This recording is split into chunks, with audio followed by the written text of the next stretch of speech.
سکھاتی ہے, بزرگوں کی صحبت تہذیب سکھاتی ہے. اور میں نوجوانوں سے کہوں گا, گھر میں دادا موجود ہے, دادی ہے, نانا ہے, نانی ہے, بیٹھا کرو ان کے پاس, بڑی گر کی باتیں ہوں گی. 40 سال بعد ٹھوکرے کھا کے جو کہنا ہے کہ دادی صحیح آندھی سی کہ آج ہی مان لو. سمجھا گئی ہے نا.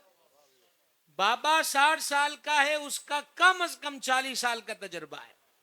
40 سال خود جو تجربوں میں گزرنا ہے. دیکھیں نا, ہم آئے ہیں تو اب رستے میں تھوڑی سڑک کھٹ پھٹ تھی جدھر سے ہم آئے ہیں.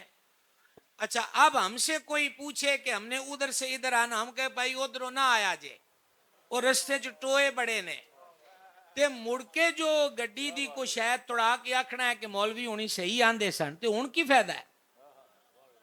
جب ہم نے پہلے جو کہا ہے کہ وہاں سے نہ آنا, وہ راستہ خراب ہے, ٹوئے ہیں, ٹبے. ایک میں مثال دے رہا ہوں آپ کو. تو اس لیے خود تجربوں میں مت پڑو جن کے تجربے. امام حاکم نے مستدرک میں حدیث لکھی, نبی پاک علیہ الصلوۃ والسلام نے فرمایا برکت تمہارے بڑوں کے ساتھ ہے. برکت تمہارے.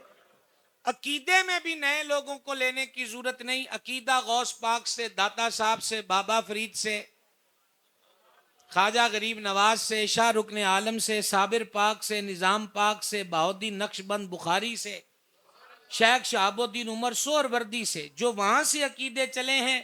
اور ماضی قریب میں عقیدوں کا رہنما بڑا ہی تگڑا امام ہے, آل رسول کا غلام ہے, صحابہ کرام کا سچا محب ہے, 150 علوم کا ماہر ہے, 1000 کتابوں کا رائٹر ہے, یعنی اعلی حضرت امام احمد رضا قادری. یہ سادات کرام بیٹھے ہیں. میں ان بزرگوں کی خدمت میں عرض کروں گا, غوث پاک کی عظمت کو جو ہم نے اعلی حضرت سے جانا, اور آل رسول کے پیار کو جو ہم نے اعلی حضرت سے جانا, وہ ہمیں کہیں اور نہیں ملا. آپ صرف سبحان اللہ کہیں, ہم آپ کو دلیل دیں گے. توڑے ذمے صرف سبحان اللہ کہنا ہے, دلیل ہمارے ذمے ہے. ابھی موقع آتا ہے تو عرض کرتے ہیں. تو میں آپ کی خدمت میں کیا گزارش کر رہا تھا, ابھی یہ آپ کو بتانا چاہتا تھا کہ وَابْتَغُوا إِلَيْهِ الْوَسِيلَةَ ایک, اور ابھی کیا بات ہوئی, يُبَايِعُونَكَ, اور ان کو اعزاز کیا ملا, يُبَايِعُونَ اللَّهَ. وہ کس کی بیعت کر رہے تھے, اللہ کی. اب پھر میری طرف دیکھیے گا, غالباً اوپر گیلری میں بچے اور ہماری مائیں بہنیں لگتا ہے, اور شور بھی بتاتا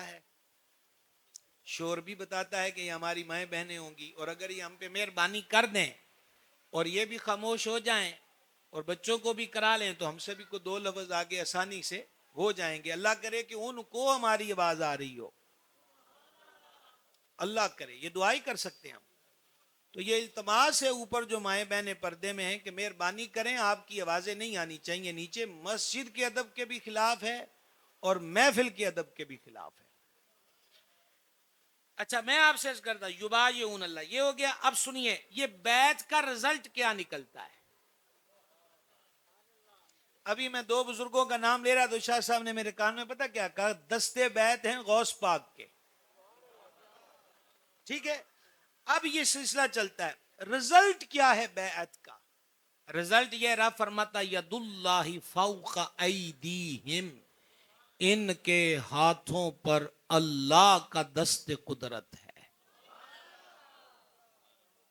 ان کے ہاتھوں پر, ہم نے اپنے شیخ کامل کے ہاتھ میں ہاتھ دیا, ان کا ہاتھ اپنے پیر کے ہاتھ میں, ان کا ہاتھ اپنے پیر کے ہاتھ میں, ان کا ہاتھ اپنے پیر کے ہاتھ میں, گل ٹر گئی غوث پاک تک. اور غوث پاک سے بات چلی تو بات آ گئی مولا علی پاک تک, اور مولا علی پاک تک کائی بات تو پھر مصطفیٰ جان رحمت سید الانبیاء تک. اور جب سارے ہاتھ حضور کے ہاتھ کے نیچے پہنچے نا, تو رب فرماتا ید اللہ فوق ایدیہم, ان کے ہاتھوں پر اللہ کا دست قدرت ہے. سمجھا گئی؟ تو بیعت کا ثبوت قرآن سے بھی ہے, حدیث سے بھی ہے. ایک حدیث پاک سناؤں, اللہ آپ کو خوش رکھے. حدیث سناؤں آپ کو, سننا. ایک صاحب نبی پاک علیہ السلام کی خدمت میں حاضر ہوئے دوسرے علاقے سے, عرض کی 2 باتوں پر بیعت کرنے آیا ہوں. لفظ بیعت, کیا ہے دو باتیں؟ ایک ہجرت، دوسرا جہاد. میرے آقا نے فرمایا شہر چھوڑایا، جہاد کرنا چاہتا ہے. جب گھر سے آیا تھا گھر پہ کون تھا؟ عرض کی ماں تھی. تو فرمایا ماں تیرے آنے پہ راضی تھی؟ عرض کی وہ رو رہی تھی کہ نہ جا میں ان چھڑ کے. رحمت عالم علیہ الصلوۃ